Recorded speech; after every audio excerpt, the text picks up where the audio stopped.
When Ricky Nelson died in 1985 in that plane crash, he was thought to be broke by everyone. It cost him $1 million to get divorced. He owed money to everyone. His children were going to get nothing but debt when he died. Then his brother found a will that had been hidden, and the lawyers found something shocking. For many years, record companies stole from him. The next thing that happened made all 4 of his kids rich. The deal was so big that the judge couldn't believe it. One son, though, didn't get anything. You'll be shocked by the reason why. His birthday is May 8, 1940, and he was born in Teaneck, New Jersey. He wasn't just any kid, though. A.Z. Nelson, his dad, was in charge of a big band. Harriet Hilliard was his mother, and she was already in movies. His life has been open to the world since the beginning. Their radio show, The Adventures of A.Z. and Harriet, was well known all over America when he was still in diapers. Ricky didn't grow up in a quiet neighborhood. He did it in recording studios and soundstages. Family meals could become practices. Trips were sometimes turned into plays. It was like living in a spotlight all the time. Everything, even the most normal things, felt like they were planned.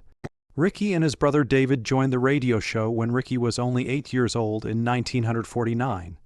At his age, most boys would trade baseball cards or ride their bikes, but Ricky would memorize lines and cash checks. A star rose to his feet before he turned 10. People loved the way he spoke naturally, and by the time he was 10, he was a well-known person, but being famous cost him something. There were no sports teams or class birthday parties. There were only lights, cameras, and duty. Ricky wasn't able to be a kid. He had a room as a play area.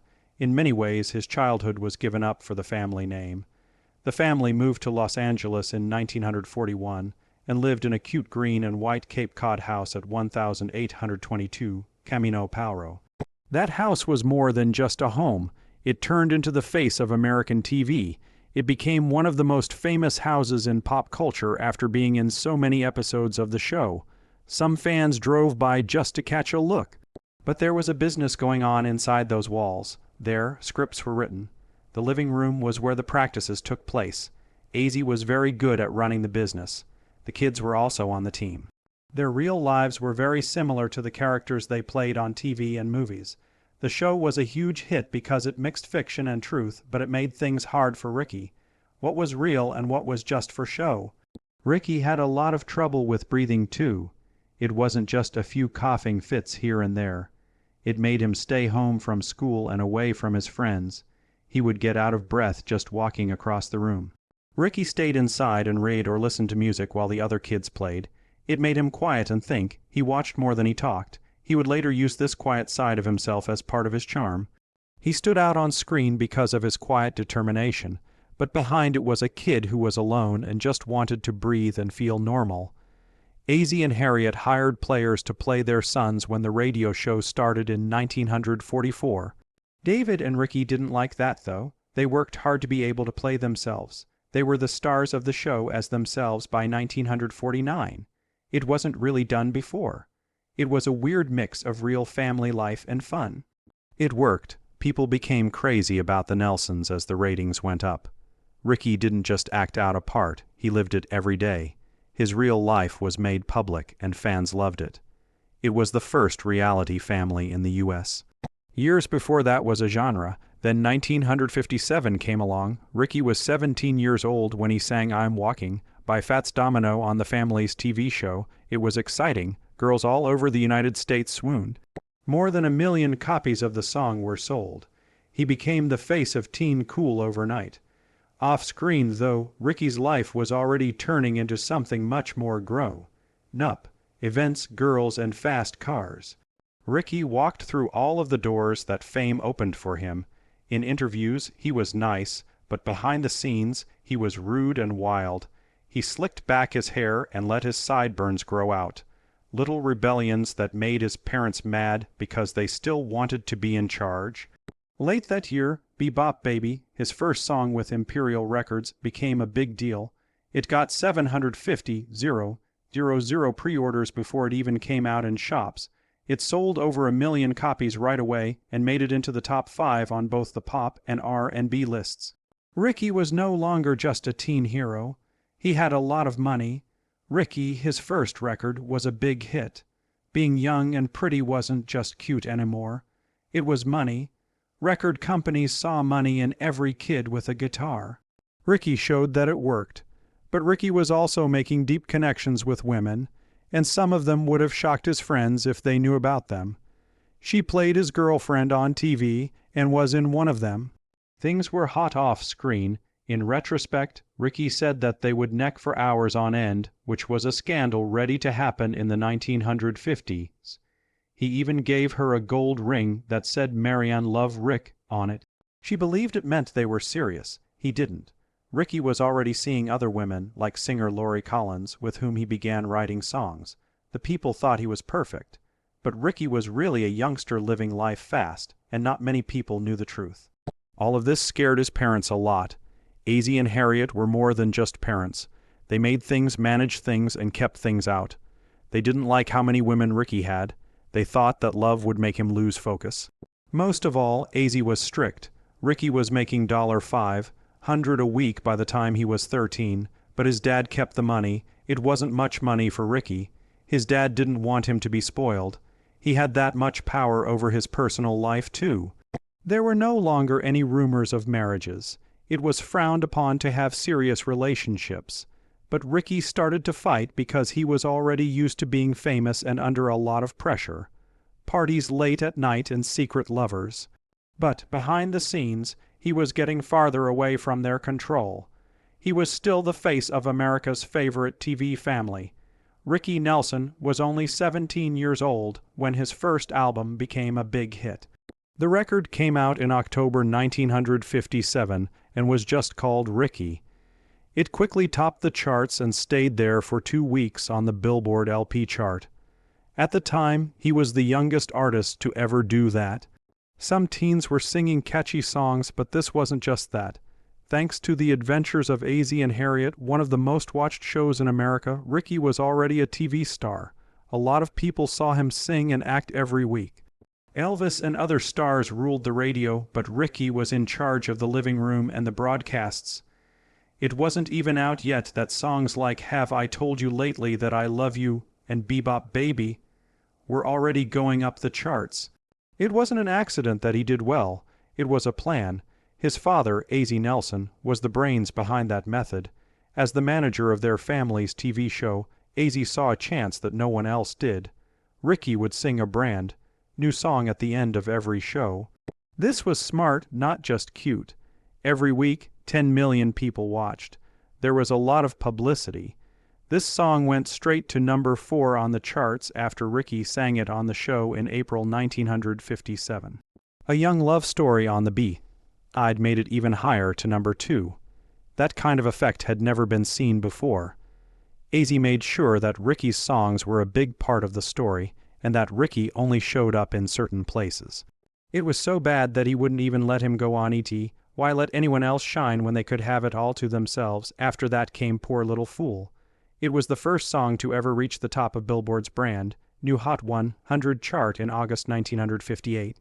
That would have been the end of history. There's more, though. Sharon Shaley, who is 15 years old, wrote the song. He didn't want to record it, but he did. Radio stations loved it even though it wasn't meant to be a hit.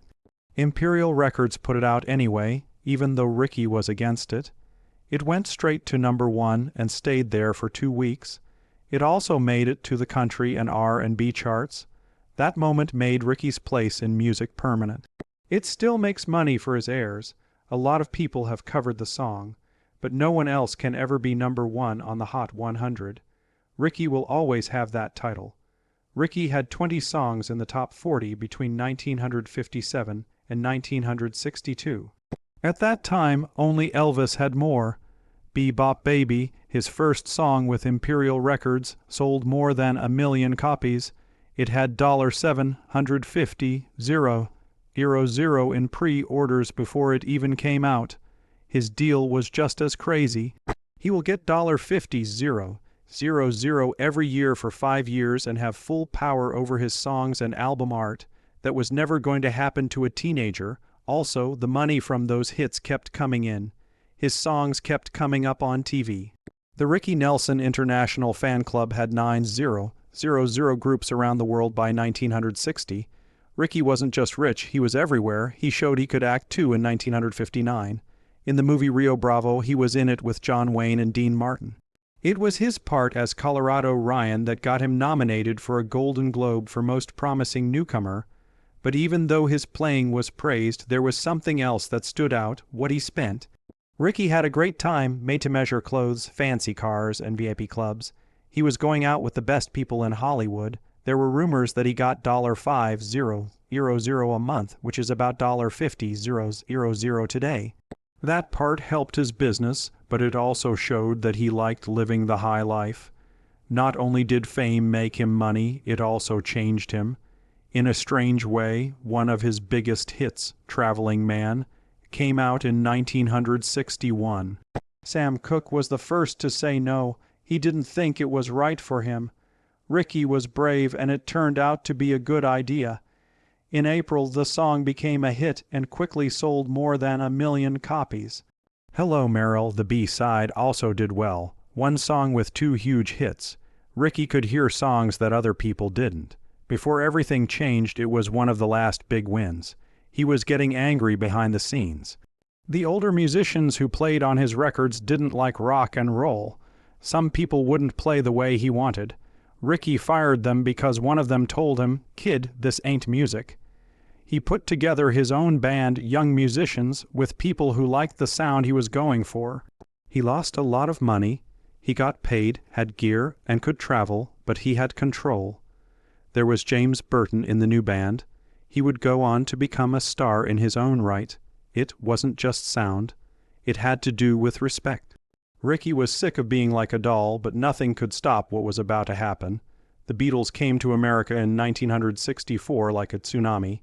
Everything changed when they went on the Ed Sullivan Show in February. They had all 5 of the top spots on the Billboard chart by April. Elvis had trouble. Everyone else did the same thing. Ricky wasn't any different. In that year, his song For You just barely made it into the top 40. The magic was starting to fade. The British came and brought more than just new songs. It changed the rules. Rick Nelson met Chris Harman, 16, on Christmas Day 1961. Harman was 16 years old and already a movie star. He was 21 years old. She was the daughter of famous football player Tom Harman and actress Elise Knox. Her brother Mark Harman would become a TV star. They were well-known, good-looking, and grew up in the spotlight, so on paper they looked like the perfect Hollywood pair. That dream turned into a long, scary nightmare, though. Rick was under a lot of stress from the start. His father, Az, was in charge of his money. Chris wanted a fancy life because he grew up in a fancy family. Rick tried to keep up, but the bills kept coming due. Every year he spent all of his money on homes, cars, expensive clothes, and trips to faraway places. Rick was poor by the late 1970s. The fairy tale had come to an end. It wasn't very romantic when they got married on April 20, 1963.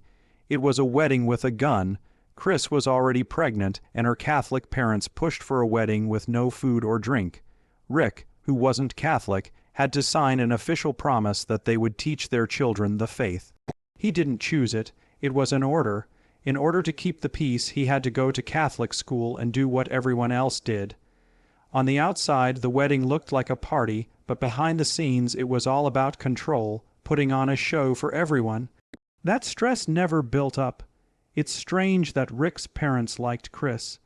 They turned down every other girl he dated except her. They were so happy to connect the families of Nelson and Harman. Chris had the right look. He was classy, connected and related to major Hollywood stars. At first it looked like they were a great match, but that quickly changed. Rick had always stuck to his dad's strict rules about money, but now his wife wanted everything that money could buy. They didn't make a plan, they just spent. It got slow for Rick in the mid-1970s, but the bills didn't give up on him. Chris wanted him to come home more. Rick had to keep going on tour. His emotions and money were both stretched thin. The marriage that everyone used to admire finished with a $1 million court bill. Chris even went with Rick on Az and Harriet's trips after they got married. She made money by playing herself on the show. We spent more when we had 2 paychecks, though. They both didn't know how to save. There were agents, assistants, and lawyers all around them. However, no one stopped the blood loss. Rick used to follow his dad's strict rules about money, but now he was spending all of it to keep up with his lifestyle. Chris began to pull away because he felt stuck in a fake TV world and a marriage that was falling apart. They were too far gone by that time. The Hollywood dream turned into a slow-motion crash in the stock market. Rick and Chris worked together to make the movie Love and Kisses in 1965. It was run by his father. The story was about two teens who run away together and have a hard time living with the groom's parents. This story was funny, but the truth was very sad. Their work was already affected by the problems they were having in real life.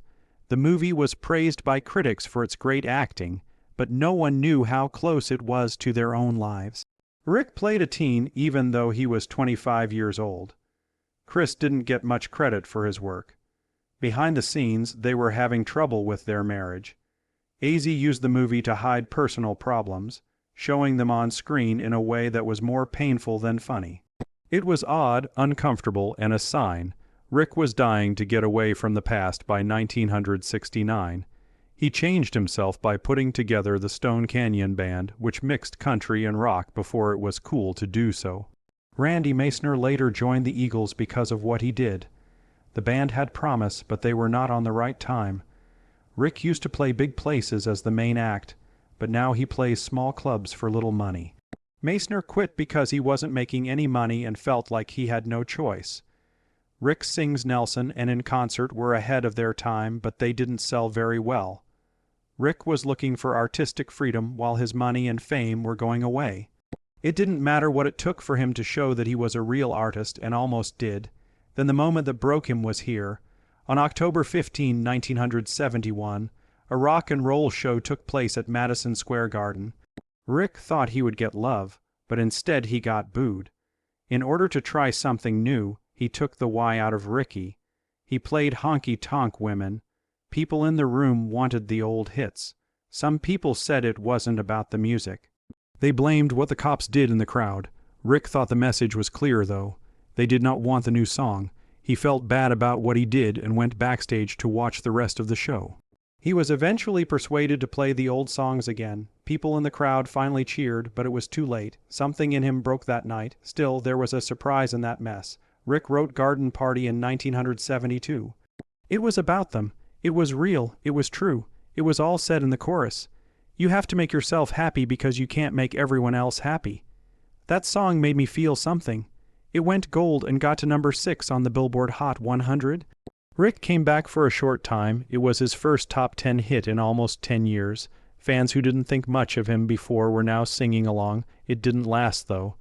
Palace Guard and other songs that came after it didn't do well. His record company didn't know what to do with him by 1974. Albums like Windfall didn't do well. He started playing in amusement parks and got small parts on TV. MCA let him go. Garden Party turned out to be both a win and a goodbye. He used to be the star of American pop music, but by the middle of the 1970s he had lost control of his life. He was having trouble with his marriage to Chris Nelson, held together only by how they look. Rick was always on the road trying to keep up with their fancy way of life. There are private schools, fancy homes, and a lot of bills to pay, but the more he worked, the farther away he got. Chris felt left out. Rick felt suffocated. The things they were talking about turned into fights, and the house they had built turned into a fight spot. After another long trip in 1977, Rick came home to a warm house. Instead, he was locked out. Chris had moved everything he owned into a rental house. She was inside with 2 Los Angeles Rams dancers when he got there. Rick felt shocked and ashamed. That moment made it clear you couldn't go back. Chris said she did it to protect the kids and blamed Rick's drug use. What Rick's team said was false, but the damage was already done. Their marriage was too broken to fix. They tried again in 1980. Rick paid $750,000 for Errol Flynn's old house on Mulholland Drive. After a fresh start, Chris told him to stop making songs and become an actor. Rick wasn't able to. He had so much debt that he had to go on tour just to stay alive. The house didn't make things better. It made things more stressful. It was said to be visited by ghosts. Sounds were made, lights flickered, and the family kept losing money. The dream house turned into a bad dream. Things got bad in the breakup. Chris said Rick used drugs and wasn't a good parent. She said that if she stayed, their kids would die. Rick hit back, saying she was abusing drink and leaving the kids with the staff. It took 5 years for the court case to end. It cost more than $1 million just for lawyers. People on both sides were deeply hurt, and the kids were caught in the middle, seeing their parents fight. It was over by the end of 1982. The breakup was over. Rick had to pay child support every month for 4 months. His 4 kids, ages 8 to 19, were shared between him and his ex-wife, but he was almost out of money. He was tired from the court case. Just to make ends meet, he kept traveling night after night. The mental weight of everything never went away. His spirit faded as his health got worse. The happiness he used to have seemed to be gone for good. Rick was dying to make a comeback by 1985. One thing was wrong, though. He was afraid to fly. He still didn't want to take the tour bus, so he spent $118,000 on a used plane. A 1944 Douglas DC-3 was what it was. Jerry Lee Lewis had owned it in the past. Rick thought it would help him save money and be alone. The plane was a mess, though. The engines didn't work right. A lot of the parts broke, and more than once the band had to push it off the field. That plane scared everyone. It was something that Bobby Neal's wife asked him not to do. Bassett Patrick Woodward had already made it through 2 emergency landings. Andy Chapin, the pianist, also didn't want to get on, but Rick didn't listen to any of the advice. He had to have the cash. He wasn't able to stop shows. In September, he missed Farad, a huge chance, because his engine broke down. On December 31, 1985, the plane was late for hours because of another technical problem. Rick still got on it. They were taking a plane to Dallas for a show on New Year's Eve. The cabin was filled with smoke somewhere in Texas. They couldn't see the instruments because it was so thick. Brad Rank, the lead pilot, had to stick his head out the side window to fly without seeing. The plane went down in a field about 2 meters from a landing strip near Dal at 5:14 p.m. People who saw it said it was spewing black smoke and flying all over the place before it hit some trees and caught fire. The rubble was spread out over 150 yards. The pilots who got out of the plane through the windows were the only ones who lived. Besides Rick, everyone else, 7 people died in the inferno. Rick was only 45 years old. 5 people from his band and crew were with him, as well as his fiancée Helen Blair. Donald Clark Russell sound tech, Andy Chapin piano, Rick Inveld drums, Bobby Neal guitar, and Patrick Woodward bass. The crash was so terrible that tests were needed to identify the bodies. The music world was shocked. Nelson was a huge star among teens in his time, and now, just hours before 1986, he was gone. What came next was even more tricky. Rick's money situation was terrible. He was no longer married to Christian Harmon. They had 4 kids together, Tracy, Gunnar, Matthew, and Sam. He was going to marry Helen Blair, but he didn't intend to. His mother and ex-wife were also there. Even worse, Rick's spending habits, legal fees, and the cost of keeping the old DC-3 that killed him left the estate with about $1 million in debt. People thought for a while that Rick had died without leaving a will. His ex-wife said she couldn't find one and moved in to do what she thought was right. David Nelson, Rick's brother, later showed a will that was made only 4 months before the crash. That made everything different. Rick's will only named his 4 children as owners and named David as the executor, but they owed a lot of money, so it wasn't clear what they'd leave behind. Kristen wasn't joking about it. Even though they were no longer married, she tried to get some of Rick's life insurance. She questioned David's job as CEO in court as well. The court case quickly turned nasty. There were accusations of drug use, bad parenting, and careless spending of money, some of which went back years. The split alone had cost more than $1 million. There were now lawyers going around what was left. The next shock was even worse. Rick had one more child. He was born after Rick had a short fling with a woman named George Ann Crew in 1980. His name was Eric Jude Crew.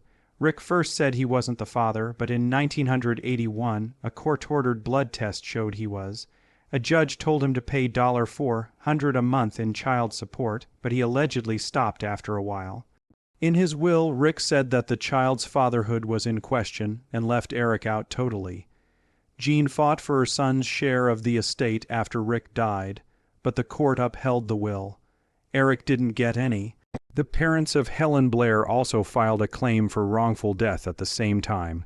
They said that bad upkeep led to the plane crash and wanted to be paid for it. It was also fun for the families of the other guests. After that, more cases came. Creditors put in claims. Eric's rights were pushed for by G. Kristen kept fighting for the money from her insurance. Too many people were grabbing for scraps, making the house look like a ship that was going down. But what no one saw was that Rick's real wealth wasn't money or land. It was in his song. His back catalog and royalties, especially from digital forms like streaming, were worth a lot of money that no one knew about. Problem was that record companies were taking it without anyone knowing.